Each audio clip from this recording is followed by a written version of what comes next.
Well, hello and welcome back to my channel. I am the Gypsy Soul, and you are watching me on the Gypsy Soul. My name is Bridget Harris, also known as Sunshine or Coach Sunshine, whichever one you prefer. I am so elated to be here with you this evening. I if you can tell by the title, this is called the candle magic. So I have this thing where I love to learn. So I'm big on history. I'm big on learning about the past and where we've come from. As you can see, I honor my ancestors. I have pictures of my aunties and great aunties, and you name it, they're there. But tonight, I want to apologize because, um, like I said last night, this is such a grainy um, video. So I apologize to you guys. But listen, it's neither here nor there. We're going to talk a little bit about candle magic. So I found some information I thought was great. Could be my personal opinion. I don't know. But I want to talk to you guys about the art of candle magic. Ooh. And we're going to start also talking a little bit more about mirror magic. Um, I had to take some time out and figure out which path I was on, where I'm going. But I have studied and learned so much, you guys, that I need to put it in practice and share it with somebody. And you guys are my tribe, all 95 of you, for right now. You know, hopefully you guys are sharing these videos and getting that information out so others can see on the brief history of candle magic in America. Oil lamps stretched back to ancient times and have long been used in both religious ceremonies and magical rites. But only after the Civil War did candles become readily available as a commercial product. See, because here it is, because they started, once it became available as a commercial product, they literally were selling it in the general store. So back then, the general store was what we call the corner store, or some general stores may have had a little bit of everything. So they was the Walmart of their time, right? Um, I mean, imagine that, the Walmart of their time. Okay. So, but after the Civil War, like I said, before the Civil War, they were literally making their own candles. So whether it was being made at home or on a farm, somebody was hand making candles. They were literally, you've seen the drawings in the cartoons where they literally were hanging them and they were, drying and all that kind of stuff. And you cut the cord and all this stuff. However it works, that's how it worked. I'm not an expert on candle making, not from the original way of making candles. Now, I could possibly make a candle. Yeah, I could make a candle. I could make a candle. Just I just choose not to. How about that? Let's go with that and leave it at that.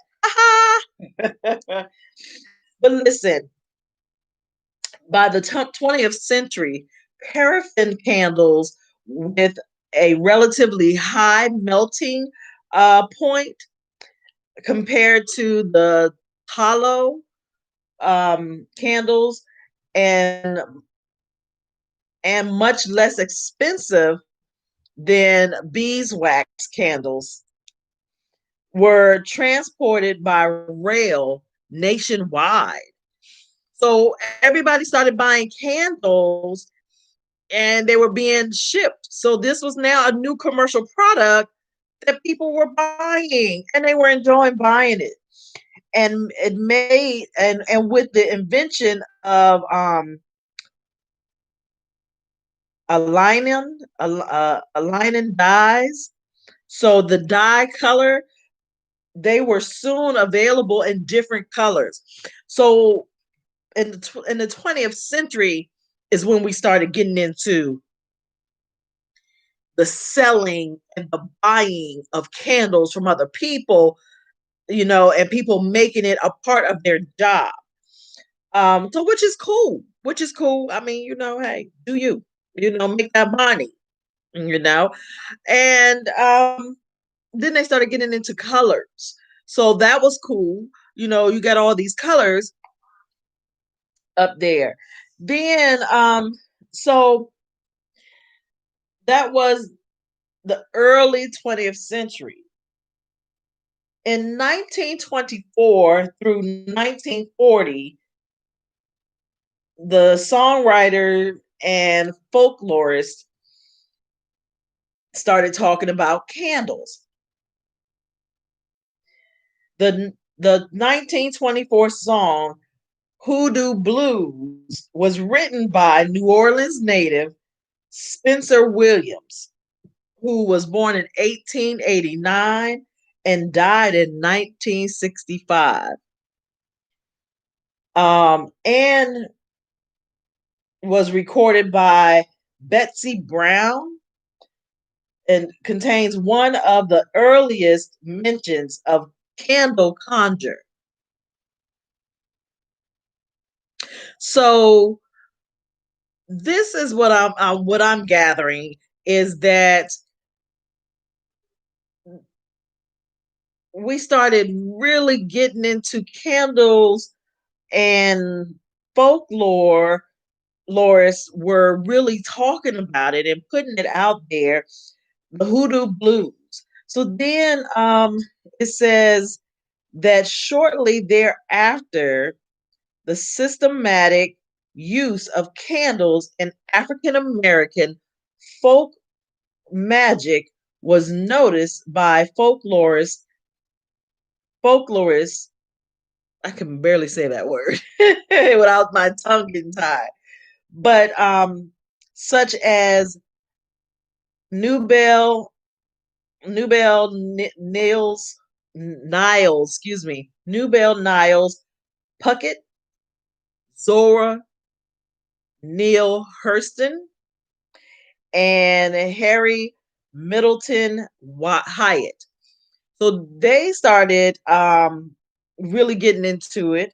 For example, Puckett, writing in 1926, stated with conviction that candle magic had originated in New Orleans, where Roman Catholic candle burning combined with African American folk magic to produce an emergent style of work. So he believed 100% that candle magic started in New Orleans. And I can kind of see that. I can see where he's coming with that, because let's think about Marie Laveau. Or Laveau. Marie Laveau. I tear up some names, y'all. So some names in this book I'm not going to repeat back to y'all because I can tear up a name. But if we think about Marie Laveau, the queen of voodoo in New Orleans area, who she worked alongside the Catholic priest. Marie Laveau worked alongside the Catholic priest, and was doing her magic right under his nose. I don't know. I'm not even gonna say it was under his nose. He knew what she was doing because Catholics have their rites and rituals too. Just like any spiritual person, Catholics have their rites and rituals too. They have some rigorous rules, and restrictions. But in the meantime and in between time, they have um, rituals that they do and they believe in. So, I'm just saying, come on now. Let's stop acting foolish. This tomfoolery about hoodoo and voodoo. Listen, I am a spiritualist. And I told you earlier on in this conversation, and you can almost tell by how I do my videos, you know, I study and practice a lot of different things because not one thing has attracted me to be initiated into as of yet. I have my eyes on some things, but I have not been um I have not found my place as of yet. So I'm studying and I'm practicing and I lean a little bit more towards one particular study, but I'm still open to learn other things and other uh spiritual components because I don't believe that I am meant to just do one thing right now. So I study a lot of things. Um, I understand and I respect that some people are afraid of hoodoo and voodoo and voodoo. I understand all that. And it just depends on how you pronounce voodoo or voodoo. That's why I said it three different times. I understand and respect the fact that some people don't understand or relate to Ifa. Now, those two particular spiritualities, I don't have a problem with. And maybe because I am open minded and I'm willing to learn, I'm okay. Then I also have the understanding of Christian witches. I follow the most phenomenal woman in the world on YouTube and will go to the end of the earth following her because she is so um free spirited and so open minded and so just she is so there and so ready to share and give of herself that I have no problem. I have no problem. Um and I'm okay all the way around. I'm okay all the way around. I'm so elated to be able to know her. Her name is Valerie Love. For those of you who are on my channel and don't and probably never heard me say her name, I say her name every now and then. But Valerie Love, I love to follow her. I love to learn from her and get the education that I can from her. Listen, I'm thinking about joining her mystery school because I love to learn, first of all. Secondly, man, the places she goes. You guys need to go over to Valerie Love Kaisi. Oh man, she goes to Peru and she go right now she's in Sedona and she goes to all these spiritual places and she gets this spiritual connection that she can get in a nexus and bring some things out of you. I tell you what, even in her videos, you're just like, you know. But anyways, that is not what we're here for, right? We're here to talk about candle magic and the art of hoodoo candle magic. So I've told you about Puckett. Hurston in in 1930s, in the 1930s, described public candle rites such as the pea vine drill, which took place in spiritualist churches in New Orleans. So there was public rites. See, so we weren't always hiding as spiritualists. We weren't always hiding. We weren't always tiptoeing around folks. We did our rights out in public. And I understand that some of you and most of you think, well, New Orleans, you can do that. Well, in Virginia, we did it too. Y'all just didn't realize it. In New York, they do it. You just don't realize it. In Florida, they do it. You just don't realize it. And I'm looking back and forth because I'm going to pull up what is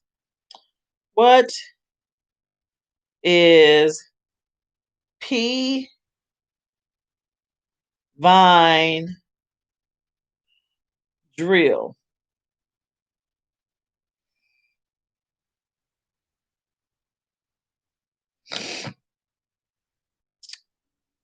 I apologize. I'm using P what is P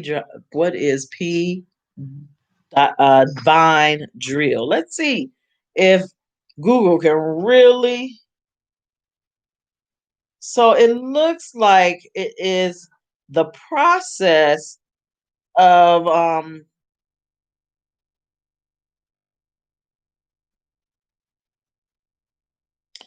oh, it looks like it is the process of planting sweet peas. So during that season that you're supposed to plant your sweet peas, must have been when they did their rights at that time during the 1930s. How cool is that? So I've learned something new. I'm excited. Booyah! So that was Hurston. Let's so then Hyatt interviewed practitioners all over the South from 1936 to through 1940. And what they a full 10 years after Puckett,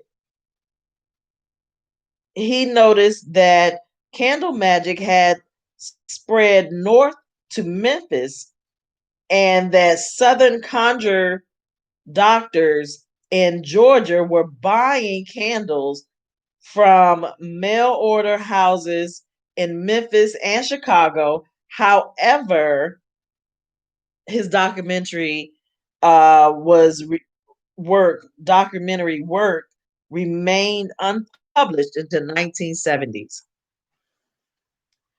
So my point in bringing all of this up is we have such a long history, but not really that long that we can actually trace back here in America. It started in the early 20th century, which would have been the 1920s, something like that, 1920s. So we have a history of candle magic, and it's okay that we work some candle magic. Let's talk about what types of candle magic, because I know my YouTubers, y'all not really into the history of things. You guys somebody will inbox me and be like, so what type of candle is this? And what is that? So if I could get my assistant, Alan, can you look in this drawer and get me my little candles really quickly? And so I'm going to show you some colors. We'll talk about what those colors mean in just a moment.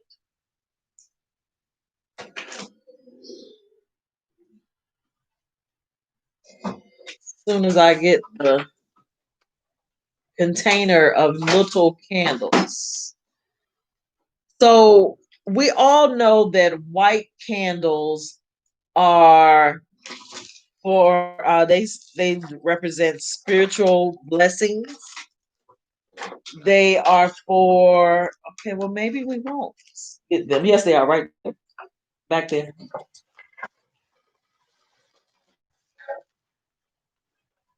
So white candles we know are for spiritual blessings, and we this is now this is a white candle, of course. You know what a white candle looks like, you know what it is, but this is a white candle.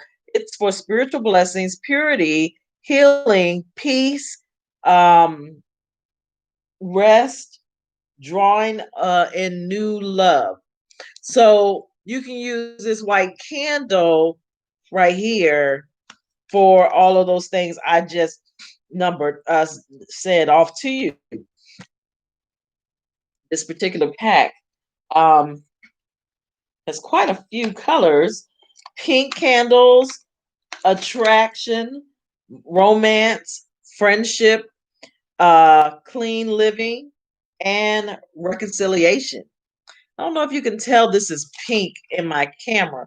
Y'all know my camera, this computer is hazy. So I don't know if you'll even notice. Do it look like my hat? This is the same color because my hat is pink. But anyways, this is pink. And I don't know. Can y'all see that? It look really white, don't it? But it's pink. But that's what the pink is.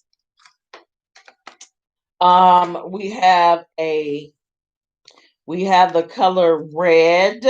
Oh, red. Red represents love, attraction, sexual passion, bodily vigor, luck, energy. Yeah, I can go with that. Why the red look pink on here? Pink is orange. So then, so I'm basically just going to talk about some of the colors I particularly use. I use the yellow for divination. So when I'm doing divinations and which we all know what divinations are, but I like to use yellow. I have, of course, yellow for divination and opening the way and new roads, prophetic dreams. So yellow is good for that, right? Green. Y'all all know green is money.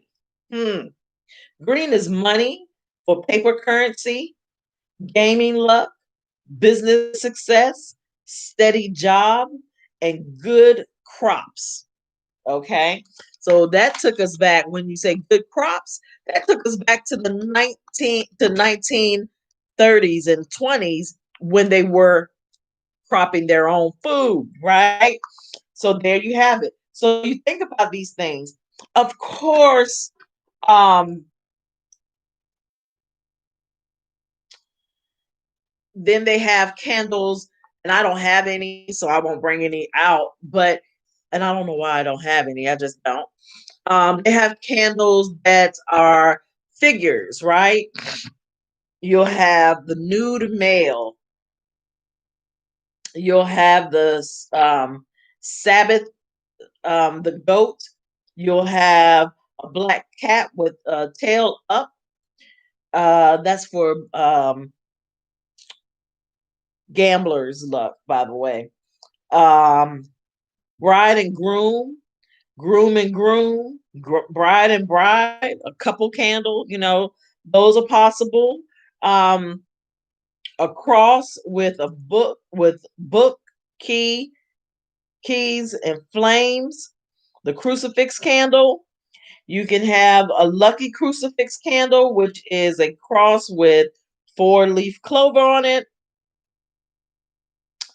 I mean, it's just so many um different candles. There is Eve, of course, the nude female. Then there is the uvula, which is the female member, you know what I mean? And the penis, which is the male member, and the lovers, which are nude embracing couple. And then there's several others, but I mean, those are just the typical ones that I've seen. Um, and I know I'm looking down, but I wanted to, make sure I gave you the list correctly. And then I want to talk about divination signs from burning candles. So, what do you do while waiting for your candle to, your candle work, your candle spell to work? When we set lights, we often watch and wait for the divination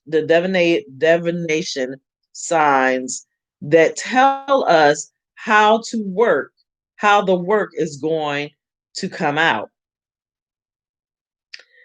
That is whether the spell will be a success or not. So I don't know how many of you are literally looking to see how your work is coming out if you're watching the candle. Just some things to look for. Um,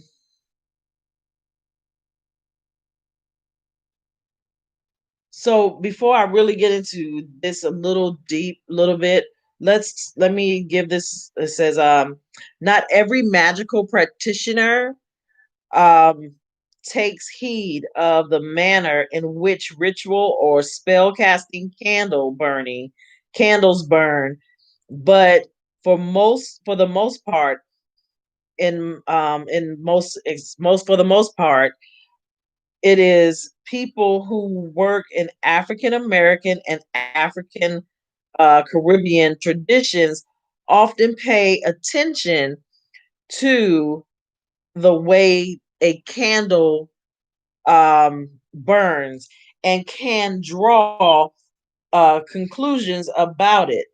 In particular, spiritual work who set lights for clients, set lights for clients. Um, make a habit of noticing the manner in which a candle is burned. So, one of my favorite burns I did, the the the way it was burning, it was like it was burning straight up, and then it just started to, I don't know where, it just started to burn. The flame was still going straight up, but then it just started to melt in a little hole, and all the wax came down into this beautiful fan feather kind of look, and it just draped down.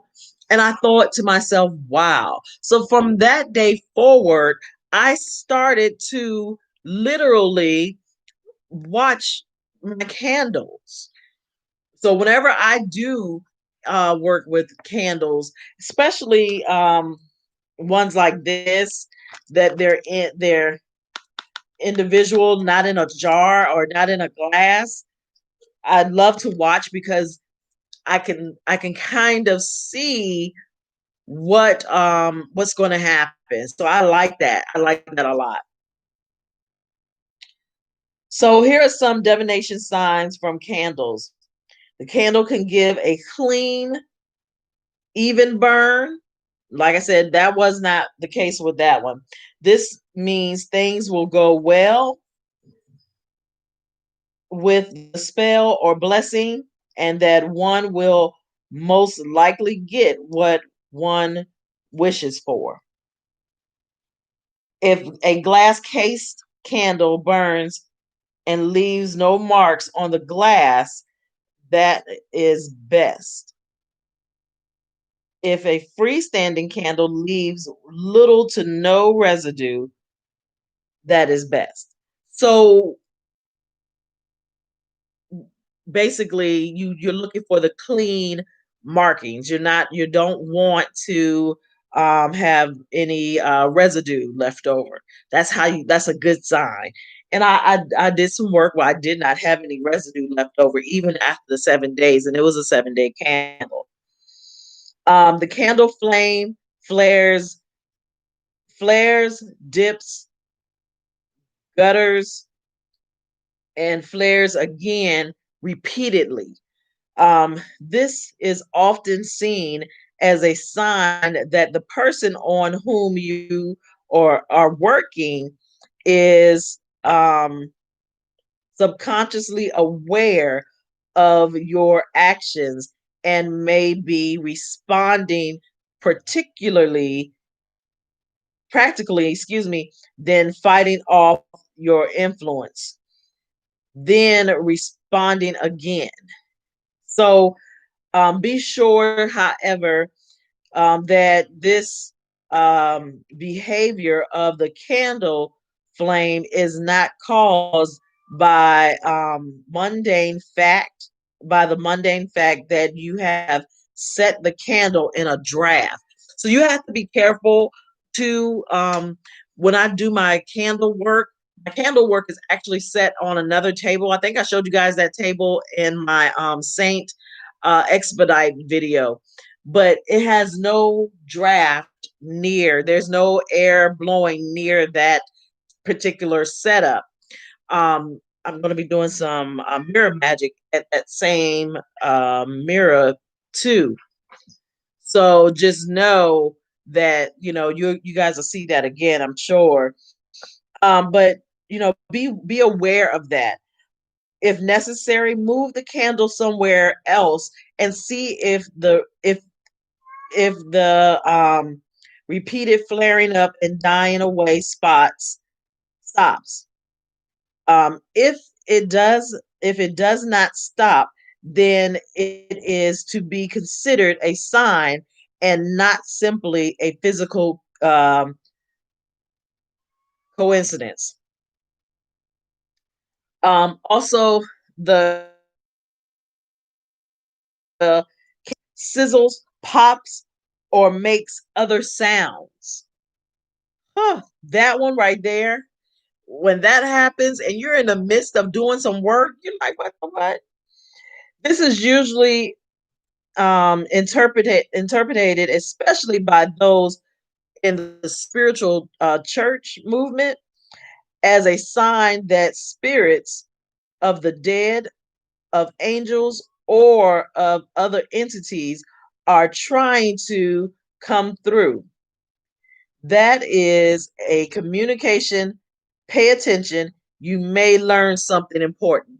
So the first time I had my son sit at the table with me, and we were just doing some simple communicating with my husband.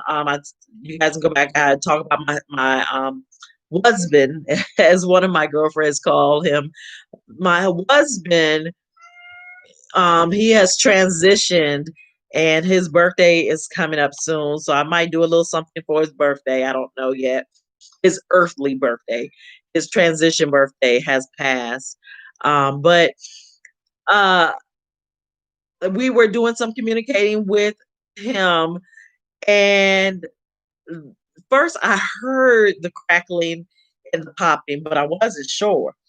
Well, I guess I want to say that he was thinking, my son wasn't paying it no mind, so he broke the glass.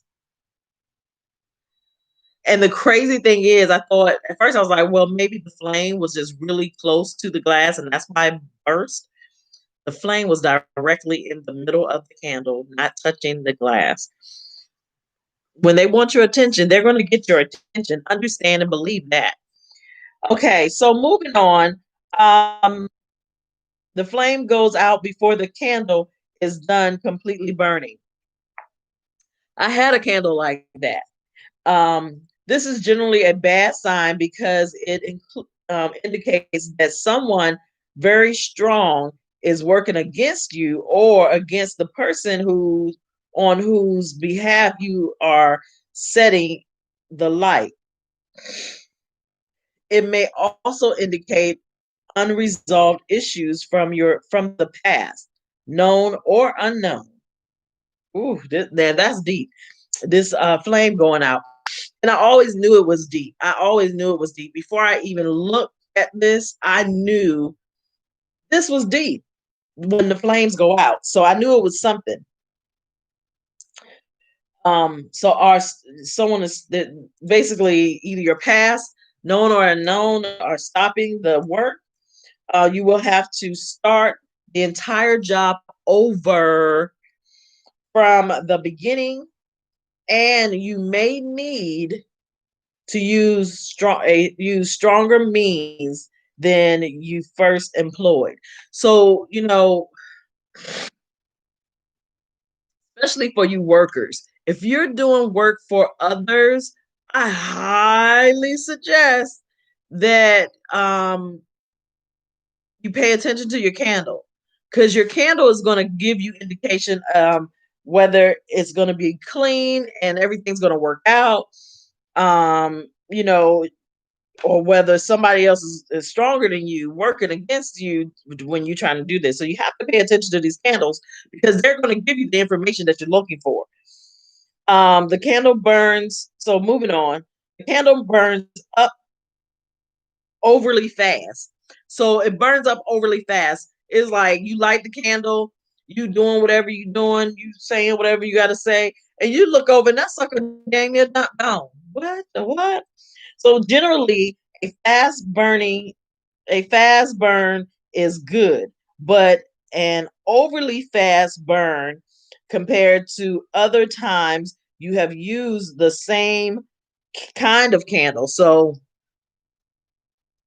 if the candle is one is different types, so I have these and these burn slow, I have another that burns fast, and then I go back to using these, and then one of them burns overly fast than it normally would, then we might have some issues, is basically what they're saying. Means that although the work will go well, it may not last long.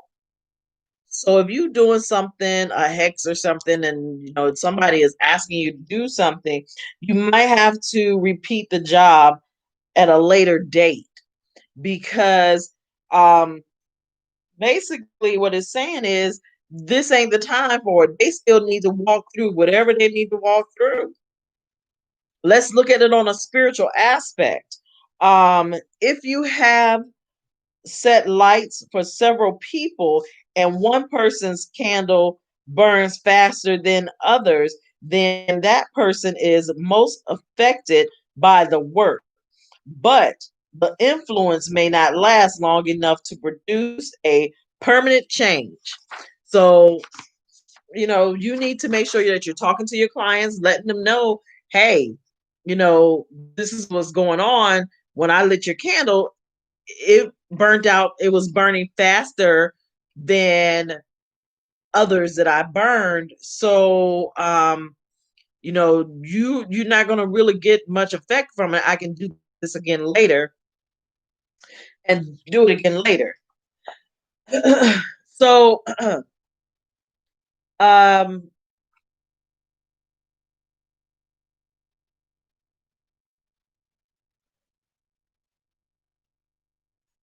some candle tips.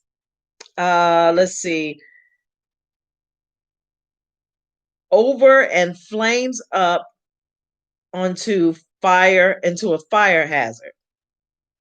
Not only will the spell fail, but there may be increased danger ahead for you or the client. So I'm telling you, your candle work is more than just lighting a candle and saying a prayer.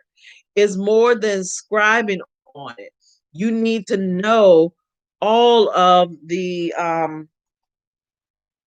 things that go along with it. freestanding candle burned down to a puddle of wax. When this happens, most workers will examine the shape of the wax for a sign. You may see something of importance there. If the shape may suggest the shape may suggest an outcome regarding the matter at hand. For instance, a heart-shaped wax puddle is a good um, sign is a good sign. If you are burning red candles for love spells, um, and a coffin shaped wax puddle is a good indicator if you are burning a black devil candle against an enemy. Wax puddles come in all kinds of shapes. Many candle workers treat them like tea leaves. When they read them, working according to the standard cultural symbols attributed to tea leaf or coffee grind patterns. So I know I'm doing a lot of looking down tonight. I'm sorry, you guys. I'm not at my desk, so it's a little bit cramped where I'm at. But so basically, you need to be, and there's just so much more about reading the candle wax. You know, there is just so much. A dirty black sooty burn messes up a glass encased candle. I've seen that. I've had that. Let's see what that is. This means things are going to go hard. The spell may not work. The blessing may fail. The person is in deeper stress or trouble than you thought. If the work is being done against an enemy and the enemy's candle burns sooty or dirty, then it is likely that the enemy is fighting your influences. So, you know, there's a lot that goes into this. You just can't be out here all willy nilly, y'all. You can't be out here um just doing whatever you feel like doing. You know, you need to choose the right lights for the right thing. Whether it is a standalone candle, uh, um,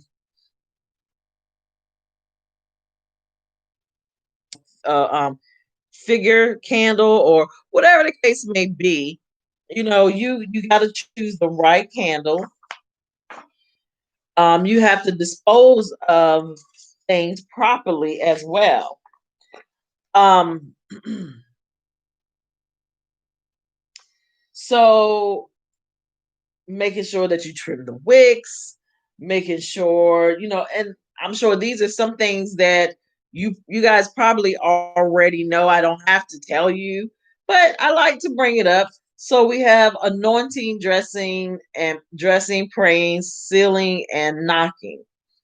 Once your candle has been inscribed, it should be anointed or dressed with the appropriate oil or combination of oils. And some of the combinations are fairly easy. Some are simple as just dressing it with a little olive oil. So it's just a matter of um, what you are doing. Uh, Now there are some people that question, because I questioned it when I first started in spirituality. Do you have to cleanse your candle? So candles do not need to be cleansed before burning. It is said that 99% of folks don't cleanse their candles, and they get good results. Okay. The kind of cleansing candles is associated with the religions of Santeria, Voodoo, Paleo, and Paleo. Most Catholics of the US and the European type, and most Presbyterian, Protestant Hoodoo practitioners do not cleanse candles before use. I don't think Hindus do either. I don't think Hindus do either, um, nor Jews, nor Muslims. At least not the ones that I have communicated with. They don't cleanse their candles. So that's a mm, if you have a godparent, then you go with what they're teaching you. But you don't necessarily have to. Um, you know, that's up to you. Um, it's just so much. You could talk about oil lamps because there's magic lamps. There is in Hoodooism and Islam, and just Christianity, and they all do these ritual religious use of oil lamps. Judaism and um uh Chinese folk religion, and they use oil magic, yeah, oil lamps. um and then there's a big history on that as well. I'm not going to talk on that, but I am going to, just look, I think it's so interesting to know if you're going to be practicing hoodoo or voodoo or voodoo, or you're going to be practicing Ifa or Santeria, you need to know the history behind it all before you go and start trying to practice it. You need to understand why and when and where they started these things. The United States, yes, we started, fairly late. Excuse me, I don't know why I'm tired. Oh, it's about 9 o'clock. I'm feeling like I'm an old lady. I'm pulling up. My cat is going crazy, y'all. Y'all know how she do. But excuse me. You have to look into the history of things. I'm not the most exciting YouTuber out here, but I will give y'all some history on stuff because before I can um do the work, I need to know the history. And maybe it's because I am an air sign and I'm all up in my head, you know, but I am highly, highly spiritual. I and I believe what I believe. I know what I know, and I want to do right by you guys. I want to make sure that you guys are getting the information that you need. And maybe you don't like me, maybe you do like me, but just know that I'm going to be accurate in my work. I'm going to be steadfast in my studies, and I'm going to make sure that whatever I tell you, I can back it up, and I can. I can do the work. I've done work for clients, and it has come to pass to the point where they even was like, "Crap! I didn't even realize that it was happening, and when it was happening." And so I know I can do the work. I know that I stand on my work. You have to do your part. Whatever I tell you, listen. Because if you come to me, yes, I'm going to charge because that's energy in and energy out, depending on the work and how serious I gotta go in and how hard I gotta go in, that will determine the cost. But you have to do your part as well as I do my part. So if you're coming to me and you want me to do work for you, I just prove to you that I study, I work, I make sure I know the history. I may not can rattle it off on the top of my head, but I can tell you, I got it. I got my notes, I got my information, I've done my study. But if you come to me and you say that you want some work done and you need me to do some work for you, I need you to be honest. I need you to tell me exactly what's going on. We need to have a consultation, not just you sending me some half-tail work or you telling me a little bit about yourself. I need more because I need to do a divination on you as well. I need to know that what I'm doing is right. So we're gonna do a divination. We're gonna make sure that we are all coherent and that we are all doing what we need to do. So I want to make sure that we're clear on that. And yes, I do charge. This ain't free. Y'all ain't giving me no money on YouTube. I don't make no money on YouTube. I'm just up here because I like to share. And in the town I live in, I think I'm the only person that's doing what I do. So because of that, I come on YouTube. I have 95 of y'all that subscribe to me. I don't know y'all watch me or not. Y'all don't come on my live. I'm gonna start trying to schedule a certain time and give you guys some information that I'll be, going live and see how that works out for me because y'all just don't like coming up and showing up, but it's okay. I ain't mad. Listen. Some of y'all probably don't even remember subscribing to my channel, but it's okay. I ain't mad. I am the nutty professor, I guess, to some degree, because I am going to teach you. And I'm going to give you that information and I'm going to make it work for you. I mean, come on now. I think you should know the history before you work in the history, because this is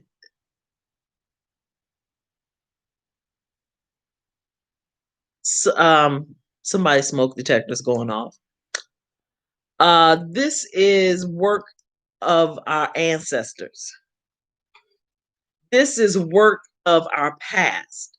So we need to know it before we can really, do whatever we do. So, but when you guys come to me and you ask me for my help, if you're sincere and you're ready, then I'm here for you. And I will do what I got to do. I will make it work. But you got to do what you're supposed to do too. So, whatever that looks like, whatever that is, I don't know what that may be, but just let me know. And I'll try my best to be here for you. And I'll try my best to do what I can to, you know, help resolve some issues, bring a lover back, take a lover away, whatever. I don't know. Take a hex off you, whatever. I don't know. But it is what it is.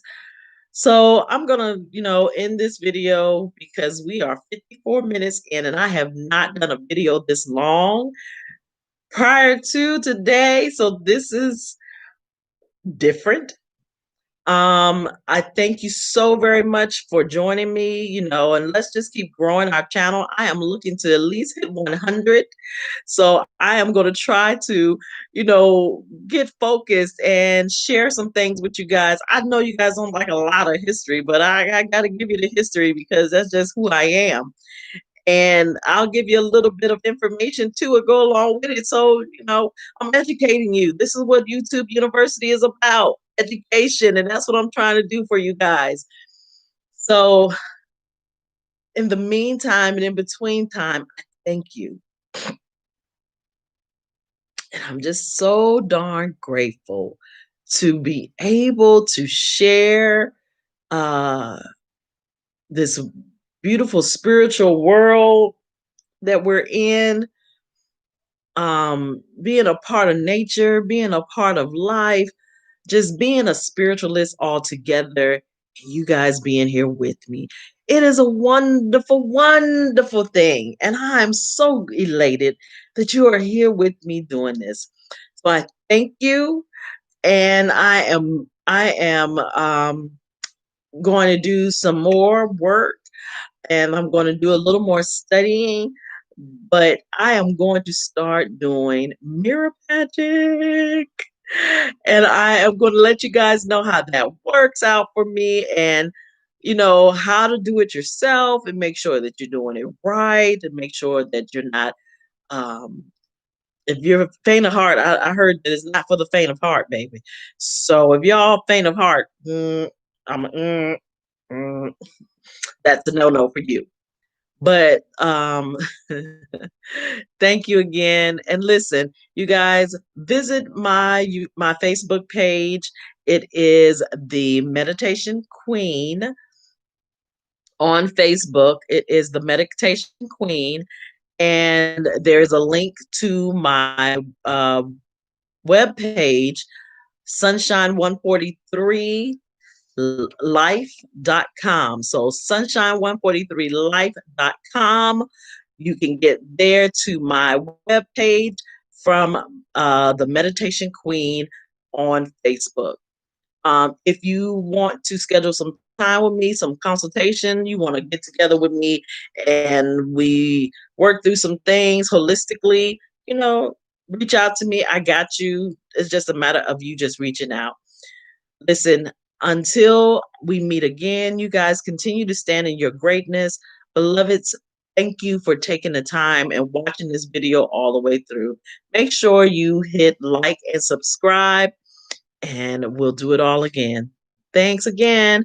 I sure appreciate you guys taking the time with me tonight. Bye.